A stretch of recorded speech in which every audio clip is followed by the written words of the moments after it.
I love working with all couples, but the couples I think are really like sweet to work with often are my engaged couples or my like newly married couples. Sometimes even those that are approaching childbirth and having a baby. And sometimes I will say, okay, so how do you guys plan, like talk through what are some of your hopes or whatever. And almost always what I hear is like, we just want to grow together, right? We hear that in the vows people make. But what does that mean?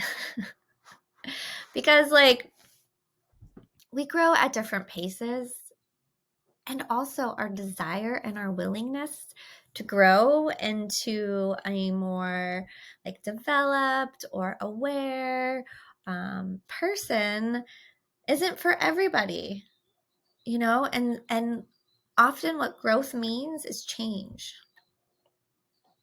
When I'm growing into something, right? So like I got sober as a human, as an adult, as a 39-year-old. I got sober. It means I quit drinking alcohol. That was a literal love affair I had since I was probably 14 years old. That is a giant change. Now, we can argue it is a very big positive change, and yes, it is. But it also is change, and it's scary, right? Now I am kind of growing in my self-awareness and in my desire for healing and my desire for self-exploration. And so my desire to grow within myself, which might also make me start to look at my partner and say, well, you're not really growing. Like, yeah, you weren't an alcoholic, but where's your growth? Right? Or while my husband, and this isn't true for for us, but while he might, not like me not drinking can create even more fear in him. Am I going to outgrow him? Am I going to wake up and realize he's a loser? I mean, these are, again, not things that I think or feel or that he thinks, but like these are things that come through our mind. And so often there can be a sabotage of someone's growth and healing and shifting and changing, because if they grow, shift, heal, and change, again, are they going to outgrow the other person? So we are all about, we want to grow, but it's like together. Unfortunately, we don't often grow at that same pace. And if we do the growth and if we want to try new things and if we get excited about something, is the relationship secure enough? Are you as an individual secure enough to support your partner's growth and change? What is that going to mean? It might disrupt the system. You might feel like you're not on solid footing in the moment because there are these new ways of interacting or engaging or behaving that go against what go against that schema. And so because it's different, we often are afraid of it and therefore aren't supportive of it. Working on self, why that is so important, is so that we aren't so codependent on the relationship we have with this other person, particularly the way in which we had a relationship at a very specific point in time. When we work on ourselves and we start to do that growth work and we start to, then we are more able, because we just feel more solid in ourselves and we're not so dependent upon this other person for our worthiness and for our value, right? So if they don't spend every waking moment with us because they're into this new hobby, it does not say anything negative and bad about me because I have done my own work on that. And I know that it is just my partner following, this goal that they have. The growing is such a huge thing. Because again, another reason why love maps are so important is that when we do that growth and we do the shifts that we inevitably are going to do, we need to have the love maps updated. So again, we're working with this new information and we're not like, well, I don't even know who you are. And it's like, well, I know I'm different than what we met, but it's been gradual. I've been trying to bring you in. I've been trying to talk to you about it, and you've been ignoring it. So now I feel like this very different person to you because that growing together didn't happen. Whether or not my partner's growing at the same time is not the point here. It's whether or not they can support me and my growth and be secure enough in themselves that my growth and shifting and changing isn't going to create all of this like fear in them for what it might mean for our relationship. Sometimes what I've heard is, one person is doing some real, more deeper work and trying to understand traumas, trying to understand behaviors and thoughts and feelings, and the other person isn't.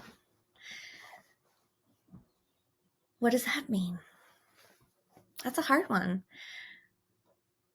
And I would say if you are that one that's resisting some level of introspection or deeper personal work, like I want you to try to understand why.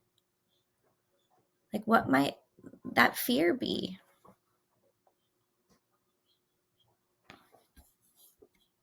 So what ways would you say you have grown in your life? Right? What ways do you think you maybe have even grown since, getting into this relationship? What have you seen as far as growth within your partner? And it might be change. Did it hit any insecurities? Did you find yourself trying to block it or get in the way of it because of, well, if he starts to do that, is he still going to be interested in me? Or maybe he'll meet some new people and they're going to have more compatibility. So instead of verbalizing my fears, I go and try to sabotage and criticize and take down versus like, hey, I'm feeling a little bit anxious about you wanting to do ballroom dancing, especially since it's not something I'm good at, which is totally not true. I'd be a way better ballroom dancer, but let's just go with that one. And, I know there's a lot of scantily dressed, beautiful, fit women that you're going to dance with. So I'm feeling a little insecure and I don't want to stand in the way of this. I want you to follow this, but I also want to create ways for me to feel as comfortable as I can. Can we talk about that? I mean, that's some varsity level stuff, guys. I'm recognizing my fear. I'm recognizing what's going on with me. And then I'm going to tell you how that is instead of being critical and trying to then like put this on you. Well, you shouldn't be, we can turn it into all kinds of things. Oh, so you do just want to go and see all these pretty ladies, all kinds of things. So like take some time. I want you to do this homework assignment with some like thought behind when have I noticed changes within my partner? What has it created in me? Where have I changed? Have I noticed support or any sort of like reservations for my partner? Can I be understanding of that? Did that maybe come from a place of fear? Right? And then recognizing how important it is to, have trust and security and good conflict management and really foundational stuff in this place so that we feel super secure. Bank accounts full. Go and dance with whoever you want. Because at the end of the day, you don't love them. You might think they're pretty. But we have the relationship that has depth, that has intention, that has purpose, that has meaning, that we're building together. And if we're doing that, like nobody's getting in the way of that. That's what we're working on here. That is what we're trying to build.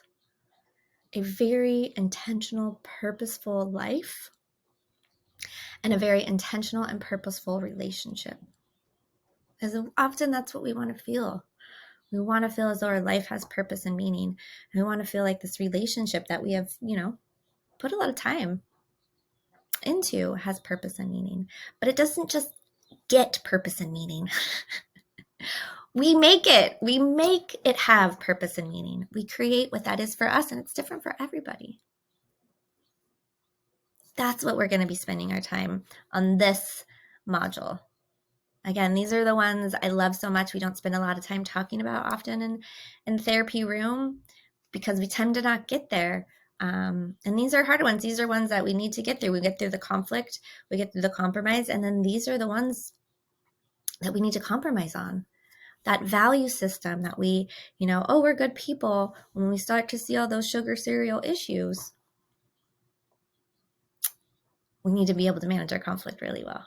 We need to hear each other. We need to see how we can make these areas that aren't aligned even become more aligned through compromise.